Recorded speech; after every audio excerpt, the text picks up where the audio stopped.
Let's All right, what's up, guys? Welcome to the Pip and Dip market breakdowns. Today is June 25th, and I'm going to be analyzing the pairs for the next week. As you guys know, I like to always start on the daily, and honestly, I like starting on the higher time frames just for my analysis. So the only thing about UJ is I don't see much structure. Like, to me, these buys aren't really too clean. I could analyze something if we come to here, but I just don't think it would be like my best shot to trade UJ this week based off of what I like. Probably going to wait until we potentially pull up here or like give me some sort of nice pull down into this area. So this week might not be it for UJ, honestly. Gonna go ahead and put that in the red. Next is USD CAD or CHF. And starting here, I believe we had this analysis for last week, which was, I think I had gone to I believe I was on the 4 hour. I liked how structure broke. Uptrend. Let me go back to the daily. There we go. Yeah, this was it. So I liked how we had this solid break right there. And then I was waiting for essentially this pullback into this zone here before I started to look into anything. And yeah, you can, oh, let me reset all my alerts too. So yeah, so just like I said, I'm waiting for some sort of pullback into the zone.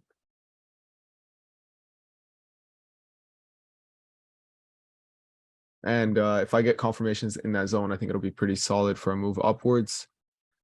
But besides that, I'm not really looking for the sells. And this would be like a more risk off trade for me, which is like half risk. And then USD CAD. Let's take a look over here. I mean, it tanked way under all of this. Next thing I would potentially be looking for is something within, honestly, I don't really like how this looks. But let's just analyze a couple things. Thing is, I'll trade any of the 27 pairs I have on my screen, the 27 plus how many there are. So like, if I really just don't like it right off the bat, it's just out of the mix. GU, once again, out of the mix. GJ, yeah, GJ is just wait. I don't really trade breakouts or anything up here. I like to, you guys will see, I know EuroCAD is almost going to set us up. This one, I kind of like GA by the looks of it, because if you look left, we have this over here. I don't know why my extend right is off. But yeah, we have this. Price came in there, closed very nicely. Break structure right there. And now it's pulling back into this zone. So now all I want is this like lower time frame confirmation. So we'll mark up our 4 order block right here.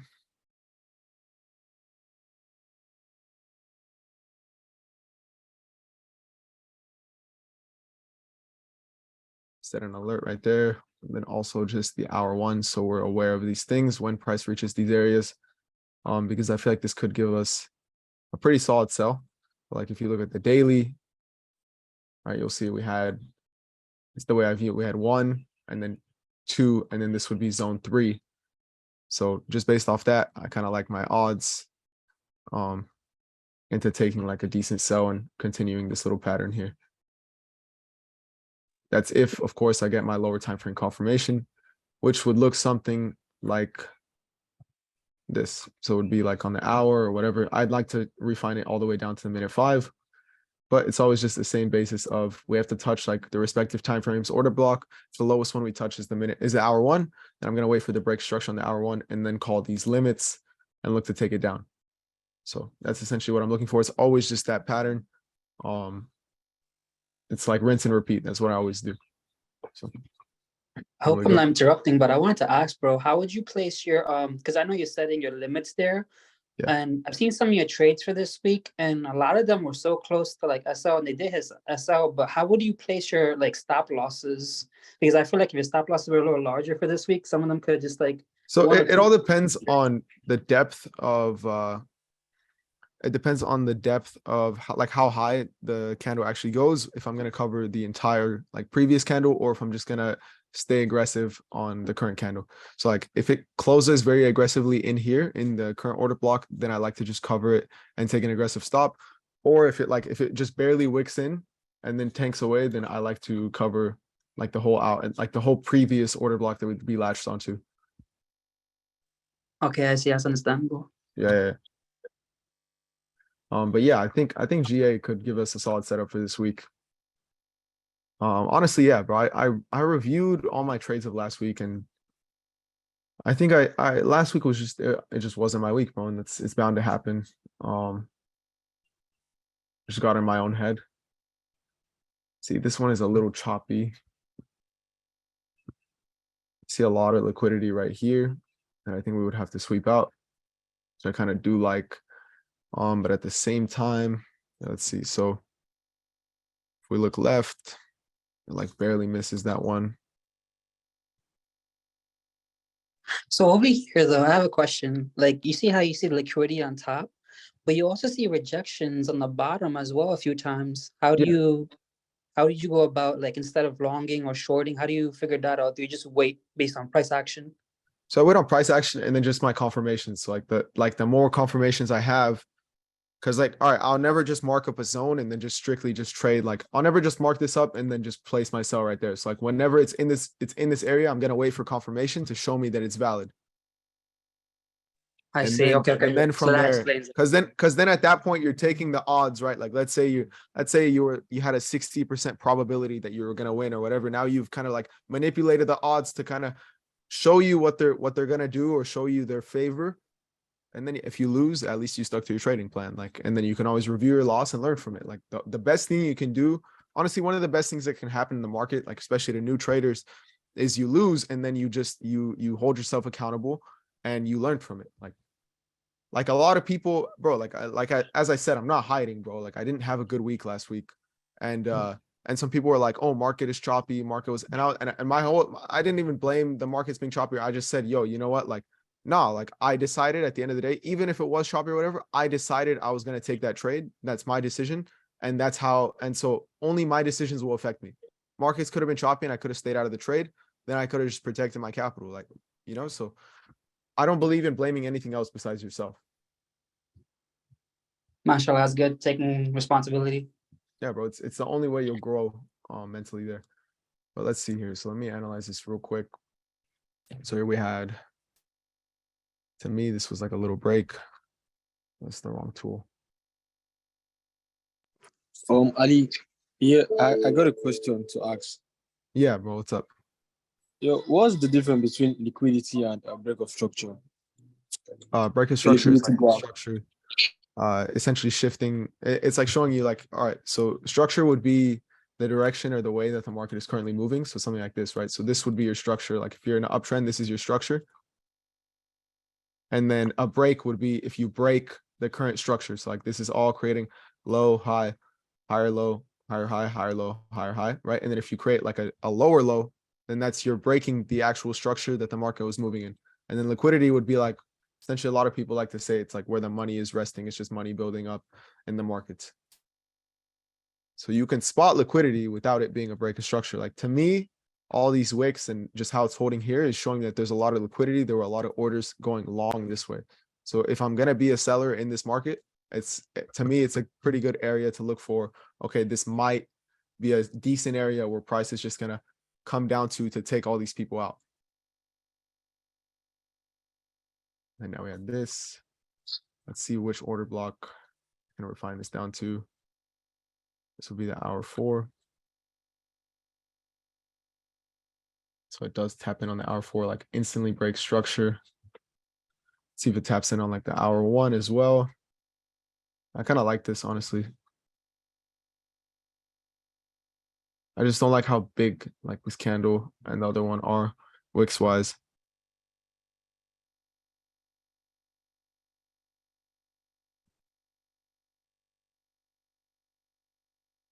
See if it touches that. Yeah, so it still touches the minute 15. It's pretty solid. The reason why I always use replay mode for this is just so I don't have to keep scrolling back. And then, yeah, the minute 15 is in line with the minute 5. Let's see here how this looks. I just don't like how big this actual candle is here. Usually I feel like whenever I have something like this, it ends up getting swept. Especially like look at this. But essentially what I'll do on this one is I'll wait for more structure to build out. Like I'd want to see price pull back into here on the 1 hour, kind of like this. And then break structure. And then I'd look to get my refine entry off of this zone now. So then I'd wait, like in here, I'd wait for a lower time frame to do this. And then I'd look to take that down.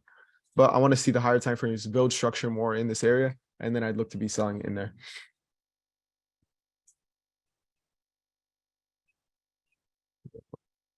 Somebody said typical time to trade. I just set alerts on my zones, and then whenever they're triggered is when I look for it. Most of my trades come during London session though. So you have alerts there. Let's set an alert here.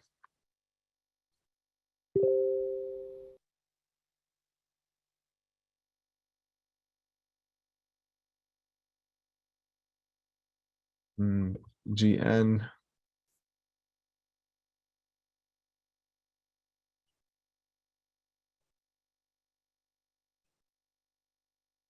I don't like this. I hate this gigantic wick.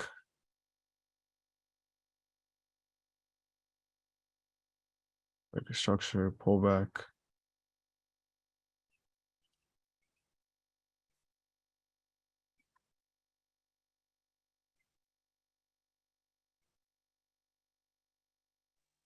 Maybe if we pull into here, I'll look for Hey something. bro, can you explain me? Hey bro, can you explain me how you draw those perfect order blocks? So I always look for like the highest or lowest areas in the market, like that, created like that big move. And I always like to see something that latched onto something previous. So for example, on EU here, you can see this was latching onto here. I just kind of try to follow like, what is it showing me? And then following also like the real highs and the real lows. So here touches here, that's 2. Price comes up, comes back. Then you have this, which I called 3. And then this would be 4. And the cells on here, see the issue with the cells on here is they're not really latching onto much. You could say we had this. We look on the weekly here. Looks all right, but this to me isn't the cleanest zone. EU doesn't look the best to me, honestly, especially with how we just kept wicking higher and higher here. I'd rather look for buys from down here with confirmation than look for sells, like from a technical standpoint. Just because I don't like how these are just creating wicks and wicks and wicks. And I like how we have 1, 2, 3, and then this would be 4, and we would even have like step 5 just to kind of follow in order there, versus we have 1, and then this doesn't even really create a good number 2, and then that would be 3. So our highest one here was this one. If it would have closed under here, I could have looked for a solid like retracement there, but like let's look at the hour 4, see if maybe it's touching. And so no, like the hour 4, our OB would have been like way up here, and it just doesn't align with that. So I don't think that the sells are really my move right now. It would have to have like a daily candle close under this wick, and then it would have to retrace up here and look to give me shorts, but I just don't really see that happening. But if it does, I'm ready for it. Let's just put our things right there. I want to change the color of this one just to make it stand out a little bit. There we go. And then here we have the daily on Euro JPY. We actually caught buys on Euro JPY from, I think, over here. And I closed out just about here. I was like a signal the other week. And then it exploded upwards, but that wasn't part of my analysis. So I just took my money here and I caught like a 1 to 12 and then just dipped out.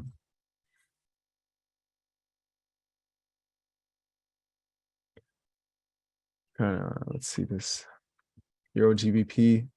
This pair, once again, I say this every single week. It gave me one great setup like a year ago, and I just haven't traded it since. And I caught that setup like on live. I remember it was my most textbook setup. I had like a 3 pip SL, caught 200 pips. I flipped like $150 into like 8K that day. It was wild. Or not day. I held it for like 4 days, but I don't like it. So I just don't like how it looks. So I don't end up trading it. Euro JPY and Euro GBP will be moving to the red list. We can look here. That held pretty nicely right there, honestly. Then price closed down here, pulls up. Honestly, I'm expecting price to still have to pull up to here. I don't think that these zones will get respected. To me, it's kind of like order block, and I'll just call this like as if we're building liquidity over here. So I'd want to wait for something to come up here. Do I think this is going to happen this week? Probably not, because we're on a daily, and that's 250 pips away. These candles, I mean, it could. If it gives me a confirmation, I'll be ready for it. But besides that, yeah, I won't be on it.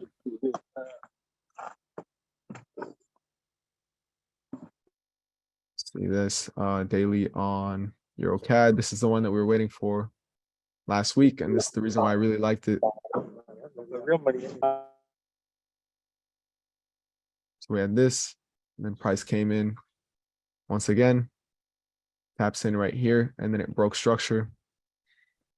So you guys can see, let me just write this out. We have 1 here, 2 here, 3 here, and then we have a break right there very cleanly. And now we're waiting for the confirmation for number 4. We look at the hour 4 order block. It's resting way down here, which is what I'm waiting for price to push into. And hopefully even like lower time frames. Yeah, let's do this. Go to the hour 1.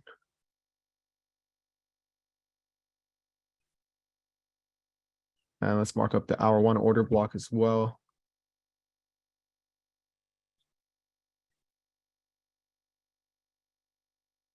As you guys know, this was the one I really wanted to see last week. Like, this was the only setup where I said I would be risk on, which essentially means I'm going to use my full risk, because I feel like it just crosses all my boxes.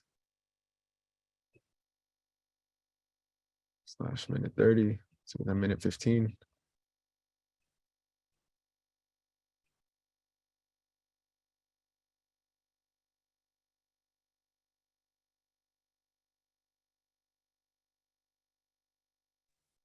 Oh snap! I'm muted. I was gonna say, yeah, you brought that up on the last, I think meet.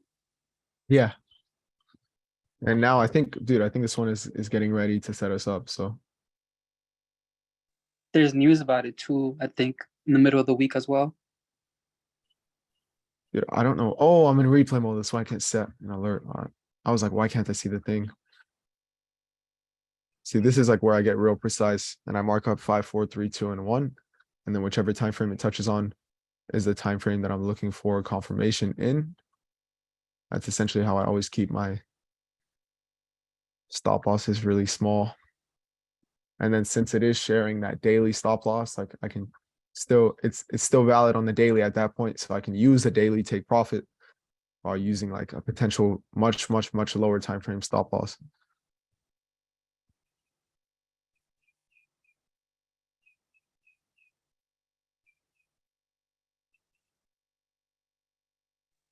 So do you use the dailies as your like technical analysis work, and then your entries with a smaller time frame? Yeah, the entries, I try to go as low as a time frame as I possibly can. Like the 15 or 30? 15, 5. I mean, honestly, bro, I don't really enter on the 15 or the 30. I enter on the 5 through the 1. Like, that's the majority of most of my entries. That's intense, because like the fluctuation volatility at times with lower time frames is a little sporadic. Yeah. I mean, it's all about just finding your setup. Like, dude, it's a very kind of different way of trading, and I like it. It's what's worked out for me. Like, I was very unprofitable with other methods, and when I just started trading like this and expanding upon it, it worked out a lot better for me.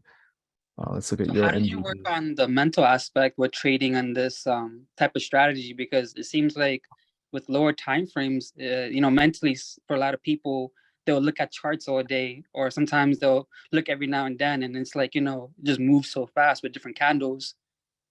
Like certain candles can scare you, and probably Yeah, sometimes bro, talk to out. me, it's all about like what is the market's gonna show me. So like, bro, I've lost enough money and had enough exposure in the markets where like I realized, yo, I can't rush these setups. I can't force the trades. And like, I'm not perfect, bro. Like last week, there were like 3 trades that I forced and I lost them all. Like last week, and I admitted this, and I should have only taken the UJ sell, and I would have gladly lost that one because it fit my criteria for a half risk trade. And the other ones, I was just simply trying to like cover my ass, like for losing.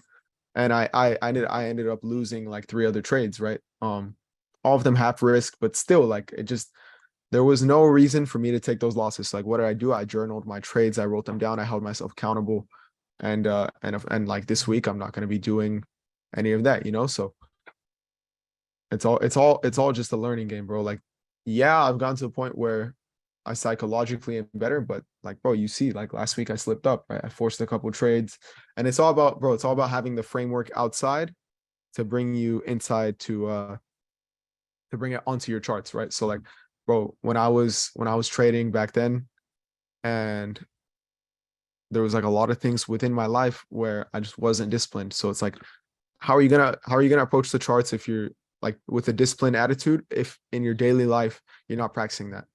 So like I literally have a checklist, like a notebook. I have a checklist, and I write down all the things I need to do, like all like my non-negotiables, and I have to make sure that I check off every single one off that checklist every single day. So like that's a way for me to hold myself accountable.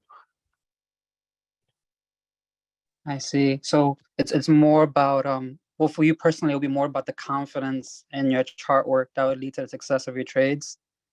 You're not mentally as bottled, I guess, because Yeah, bro, you're you kind have to, bro. So right? you have to have. Well, bro, the exposure in the markets is good. If you're too afraid to take a trade, you probably have to lower your risk. Bro, if you lower your risk, you have all the confidence in the world. And then it's just the exposure in the markets, bro. Like you are gonna lose money. Like it's inevitable. Nobody's gonna have 100% win rate. There's no such system or anything that's 100%. Like I don't care, bro. It's not gonna happen. So it's all about having the confidence in your system. Like last week, I lost UJ. And as I said, like that's the only one I should have lost because I shouldn't have taken the other trades. They didn't fit my system. But losing UJ, I wasn't mad at all. I was like, okay, I at least it crossed all my boxes for a low risk trade, and that was fine. Like that was valid. So like, it was fine. It ran like 1 to 2.5. I was aiming for like a 1 to 5.5. It ran halfway almost, and it reversed on me, and that was fine. Like I was completely cool with that because I was very confident behind my analysis. The other ones, I was upset at myself for losing them because I knew I shouldn't have taken them in the end. Like when I reviewed them, I was like, yeah, I shouldn't have taken that. Hey, bro, what's up? I got a question. Could you do a breakdown for gold? Yeah, we'll get to there. Gold's at the bottom of my list right here. Like, Oh, good. Thank yeah, you. bro, you can see like I'm literally going through the majors and the minors right now. So Okay, got it. no problem. Yeah.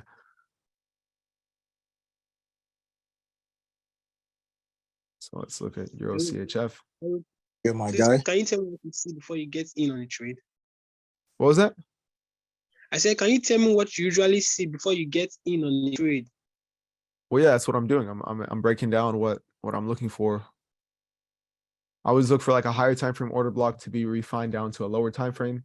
Like the perfect example is Euro CAD, honestly. All right. Thank you And very then, much. and then I wait for some sort of confirmation like this. So like if I'm waiting market right now, it would have to be pushing down.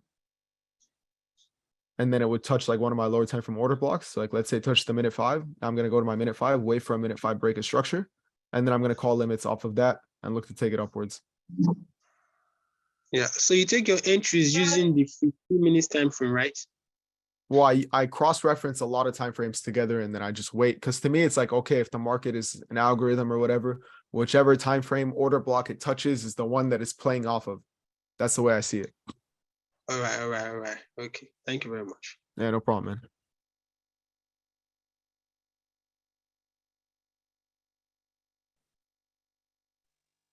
All right, so here we are back to Euro NZD. Doesn't look too clean to me. I So mean, break. I don't mind taking a lower risk sell from up here. It gives me the right confirmation, but nothing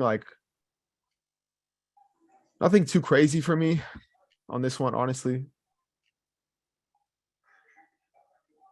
You could Ali, argue, I would like to ask you a question, please. yeah, guys, just let me when I'm in the middle of a little breakdown, just let me finish that and then hold off the questions. Okay. But yeah, what was it, bro? Do you wait for change of character in higher time frame or in lower time frame? I wait for essentially both. Like Both? I'm waiting for both to align with me, and then that way I can take it as I see fit. Sometimes it can break a minor structure or internal structure, and when you try to enter, it will go against you. Yeah, I mean, to me, it's bro, as long as I have my right confirmations and everything, then I'll be fine. If I have my right confirmation, I still lose my trade, then it just shows like there's no system that's bulletproof. But I know if I take 10 trades with the right confirmations and I'm following everything, that the longevity of it, I will be fine. Let me break down Euro CHF right now, guys. I really don't like how we had these long wicks here. Potentially no, honestly, I'm gonna go ahead and put this one in the red list. I feel like it's gonna be a waste of a trade. I don't think it's the highest risk. I don't think it's the best probability for me right now. So I'm gonna go ahead and put this one in the red list. I think that this week for Euro CHF we'll still have to develop a lot more. NZD CHF. We have a break on the daily. Order block here. Retracement into there. Doesn't necessarily give me my proper break. I would have wanted to see something up here happen. Actually, let's check this out. If this touches on the lower time frame OB, then this could be valid. Let's look at the hour one. Does it touch on the hour one? I think it just misses it actually. It either just misses it or just, oh, okay. So it technically just touches the hour one. And then you have this and a very clean break. So potentially something over here, I think could be valid for NZD CHF. Something in this area. But besides that, I'm not really looking for much. I like that it built up like this liquidity. All this could come to sweep this out, come to the OB, give me my confirmation, and then look to come back up here. Which honestly would look like a crazy trade, even if I use the whole hour OB. Still a pretty tight stop.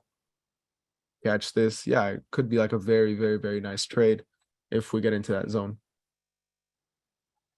So this week, honestly, it's looking a lot sharper than last week, in my opinion. I think that we will get more setups, but it's all about just giving the markets the time and to set up and give us the right confirmation. So here we have very ugly to me. Yeah, I don't like this. I'm going to put this in the red list. NZD, JPY. All the JPY pairs to me have just been kind of untradeable. NZD CAD.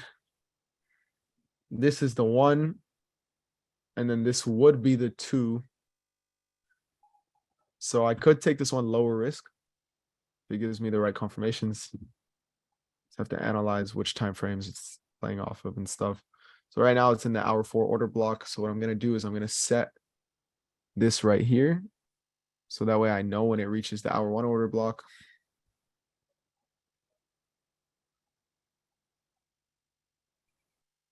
And then also I'm going to set this. So I know if it breaks structure on the hour 4, then I'm also ready for that.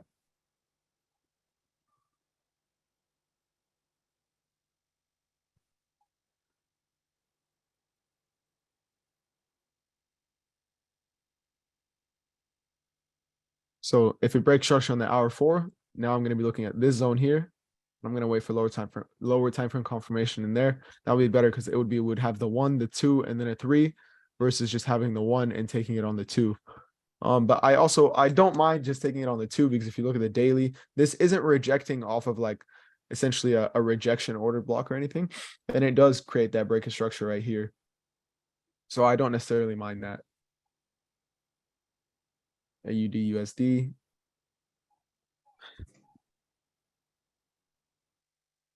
We're on the daily. Does not look clean to me. Yeah, I'm gonna go ahead and put this one in the red. We're gonna have this AUD JPY. Essentially gives us our 1, and it's trying to form a 2. But that would still have to, we're still looking for something way up here at least.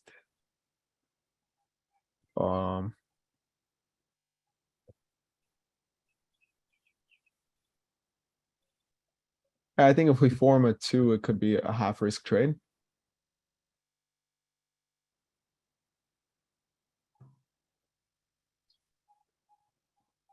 And here we go. Let's look at on CAD weekly. And that last week just tanked.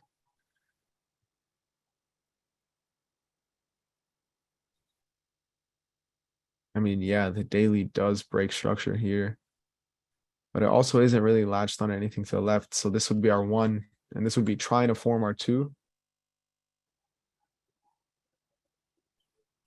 I could definitely still see this pushing.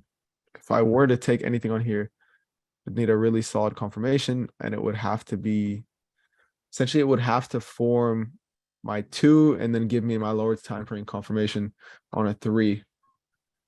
So you can see here we're on the hour 4 OB. It's resting in there pretty nicely. And the hour 1 OB is still way down here. So we're going to go ahead and keep an alert for that.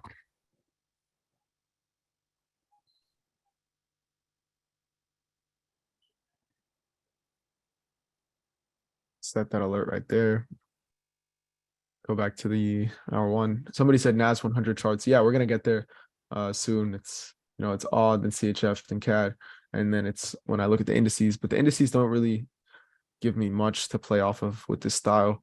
I usually trade those like at New York Open. I look for supply or demand near price, and then I take them like that. But yeah, I'll still chop it up. Sometimes it shows me, sometimes it doesn't. Here we go, looking at the hour.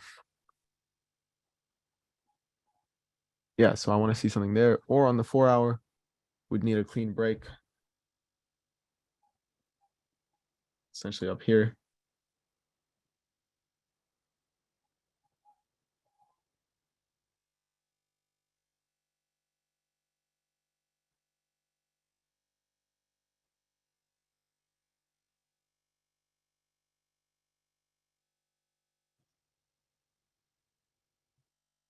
This one, odd NZD, not in my pairs for the week.